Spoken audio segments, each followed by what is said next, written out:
Hi மக்களே, welcome to Charlene's cooking and baking. இன்றைக்கி பார்த்தீங்கன்னா ஒரு மலபார் சிக்கன் கறி செய்ய போகிறோம்.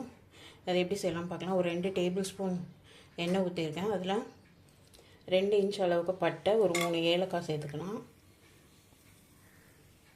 1 ஸ்பூன் அளவுக்கு சோம்பு போட்டு தாளிச்சிக்கலாம். 1 இன்ச் அளவுக்கு இஞ்சி இந்த மாதிரி நீளமாக மெல்லிசாக நறுக்கி வச்சுருக்கேன், அதை சேர்த்துக்கலாம்.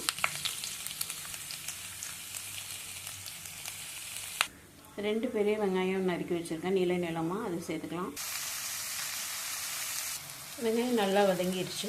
இப்போ 1 டேபிள் ஸ்பூன் அளவுக்கு இஞ்சி பூண்டு பேஸ்ட் சேர்த்துக்கலாம்.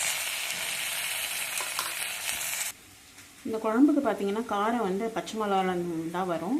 அதனால் ஒரு 8 பச்சை மிளகாவை இது மாதிரி ஸ்லிட் பண்ணி வச்சுருக்கேன். இது காரம் கம்மியான மிளகா, நிறைய காரம் இருந்தால் அதுக்கேற்ற மாதிரி அட்ஜஸ்ட் பண்ணிக்கோங்க மிளகாவை. பச்சை மிளகாய் சேர்த்து நல்லா கிண்டி விட்டுக்கலாம்.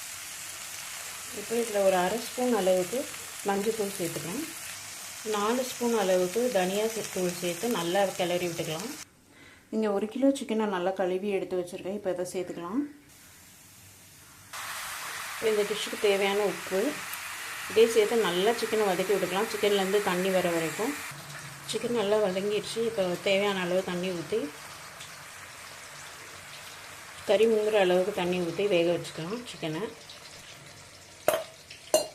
4 பீஸ் தேங்காய், 1 ஸ்பூன் சோம்பு போட்டு அரைச்சி சேர்த்துக்கலாம். சேர்த்து தண்ணி எவ்வளோ வேணுமோ, கன்சிஸ்டன்சி எவ்வளோ வேணுமோ அந்த அளவுக்கு ஊற்றி அட்ஜஸ்ட் பண்ணிக்கலாம். தேங்காய் ஊற்றி லைட்டாக ஒரு கொதி வர ஆரம்பிச்சோன்னே கடைசியாக 1 ஸ்பூன் அளவுக்கு கரம் மசாலா சேர்த்துக்கலாம். அப்புறம் 1 ஸ்பூன் அளவுக்கு மிளகுத்தூள்